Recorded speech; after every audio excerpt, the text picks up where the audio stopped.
আসসালামু আলাইকুম। আমি লেখক মোহাম্মদ ফরিদউদ্দিন শিকদার চট্টগ্রামের টাইগার পাস থেকে বলছি। আমি আজকে টাইগার পাসের নামকরণ ইতিহাস বলবো। এই টাইগার পাস হলো টাইগার পাস মানে বাঘ পারাপার।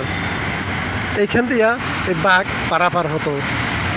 ব্রিটিশ আমলের আগে এখানে কোনো রাস্তা ছিল না। ব্রিটিশ সরকার এখানে পাহাড় কেটে রাস্তা তৈরি করেছিল। তারপর থেকে এখানে এই রাস্তা তৈরি হয়। তো এখানে আছে এই যে জিলাপি পাহাড়। এখানে আপনার বেড়াতে আসলে এই জিলাপি পাহাড়ে জিলাপি খেয়ে তারপরে সামনে আছে বাটালি পাহাড়। বাটালি পাহাড়ে গিয়ে বাটালি গুড় খেয়ে চলে আসবেন এই বাঘের সামনে। এই বাঘের সামনে এসে আপনারা বেড়াতে খুব ভালো লাগবে, কারণ এই বাঘে মানুষ খায় না, কোনো ভয়ের কোনো কারণ নাই। এখানে প্রকৃতিও খুব সুন্দর এবং চারদিকের পরিবেশটা আপনার খুব ভালো লাগবে। আপনারা এখানে আসবেন, বেড়াতে আসবেন, এটার নামকরণ ইতিহাস জানলে আপনার খুব ভালো লাগবে। আসসালামু আলাইকুম।